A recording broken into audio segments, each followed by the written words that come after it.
ទីបំផុតខ្ញុំបានមកកាហ្វេនៅលើភ្នំបូកគោហើយនាព្រឹកព្រលឹមព្រៃប្រឹក្សាបញ្ចេញសម្រស់ស្រស់ស្រាយរាត្រីថ្ងៃចូលទីក្រុងបើកភ្លើងពណ៌ឆើតឆាយខាងសួរលើដីខ្មែររុះរីសម្បូរសប្បាយខ្យល់លំមកបកស្រែបៃតងឲ្យរមមិនជើញនេះជាទស្សនភាពហាងកាហ្វេដែលទៅតែបើកនៅលើភ្នំបូកគោដែលល្បីឈ្មោះមែនតើឃើញថាមកញ៉ាំកាហ្វេនៅនេះគឺមើល view ទៅឃើញក្រុងកំពតទាំងមូលតែម្ដងគឺពិតជាស្រស់ស្អាតមែនតើឃើញថា view គឺច្រើនកកកជាដែនដីនៃក្តីសង្ឃឹមសូមស្វាគមន៍មកកម្ពុជាអូយបងប្អូនអើយចុះអាប់ខ្លាំងមែនតើស្អាតមែនតើ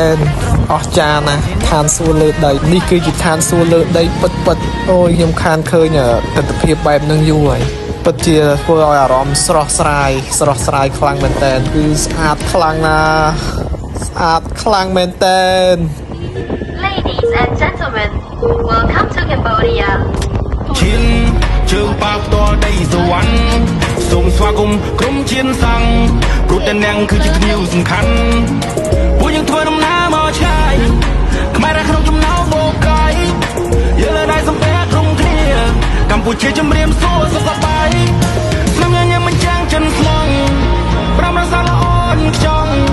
សម្បត្តិបេតិកភណ្ឌរាប់ពាន់ឆ្នាំឈរមកហាញសម្រភ្នំពេញរាជធានីអូសោភាក៏កូនចាំងទៅមុខផ្ទៃកុងគៀរស់រារាតែអ្នកគ្រប់គ្នាហត់ទៅខ្ពស់ជាមួយគ្នាសូមស្វាគមន៍មកកម្ពុជា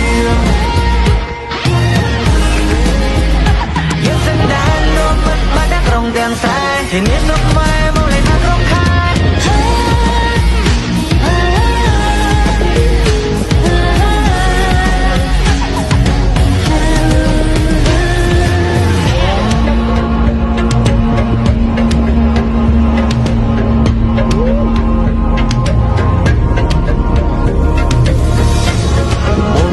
ប្រាំខែក្រុងជួបគ្នាជាទំនងជាដែនដីនៃក្តីសង្ឃឹមសូមស្វាគមន៍មកកម្ពុជា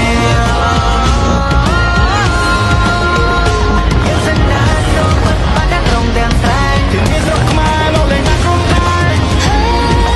អូអូសូមស្វាគមន៍មកកម្ពុជា Ladies and gentlemen, welcome to Cambodia. ឈានជើងប៉ាផ្ទាល់ដីសវណ្ណសូមស្វាគមន៍ក្រុមឈានសង្ឃព្រោះតែនាងគឺជាភ្ញៀវសំខាន់ពួកយើងធ្វើដំណើរមកឆ្ងាយខ្មែរនៅក្នុងចំណោមបូកកាយយើងលើដៃសំពះក្រុមគ្នាកម្ពុជាជំរាបសួរសុខសប្បាយស្នាមញញឹមមិនចាំងចិនស្មងប្រាំរសាល្អនខ្ចង់សម្បត្តិបេតិកភណ្ឌរាប់ពាន់ឆ្នាំឈរមកហាញសម្រភ្នំពេញរាជធានីអូសោភាក៏កូនចាំងទៅមុខផ្ទៃកុងគៀរស់រារាតែអ្នកគ្រប់គ្នាហត់ទៅខ្ពស់ជាមួយគ្នាសូមស្វាគមន៍មកកម្ពុជាយើងសន្តានរួមមិត្តបាត់ក្រុងទាំងស្រែជានេះសុខខ្មែរមកលេងថាក្រុងខែ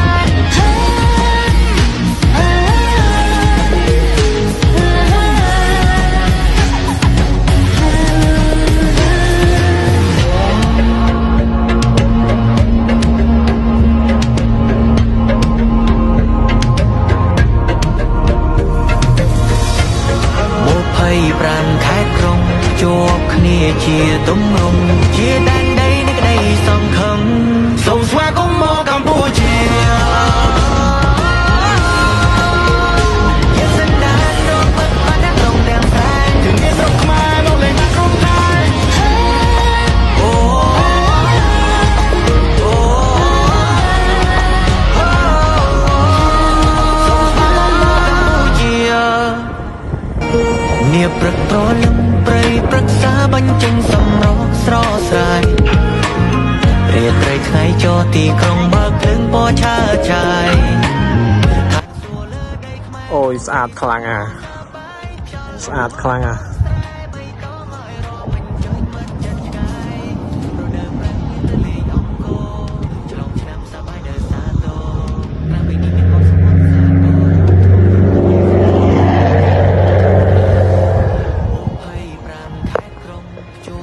តែស្រីវឆ្អឹងខ្នងកន្លែងនេះហ៎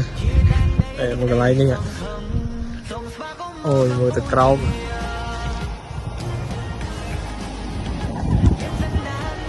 អាយយស្រីវឆ្អឹងខ្នង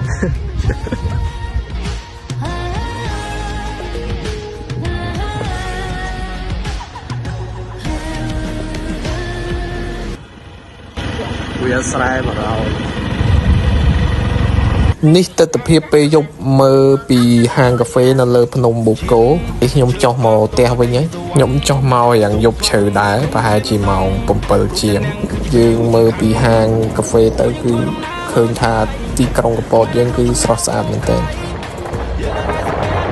ឥឡូវខ្ញុំធ្វើដំណើរមកដល់ខេត្តកំពតហើយអូយបងប្អូនអើយខេត្តកំពតស្អាតខ្លាំងមែនទែនខ្ញុំខានមកយូរហើយកាលខ្ញុំមកលើកចុងក្រោយគឺអត់តន់មានសេះសមុទ្រអត់តន់មានចាក់ធ្វើឆ្នេរធ្វើអីយ៉ាងទេនិយាយរួមអត់តន់បានរៀបចំអីឲ្យស្អាតដូចឥឡូវទេគឺឥឡូវឃើញថាខេត្តរបស់យើងគឺរៀបចំស្អាតមែនទែនហើយមនុស្សមកលេងច្រើនកោះកមែនទែនគឺឃើញថាមនុស្សច្រើនខ្លាំង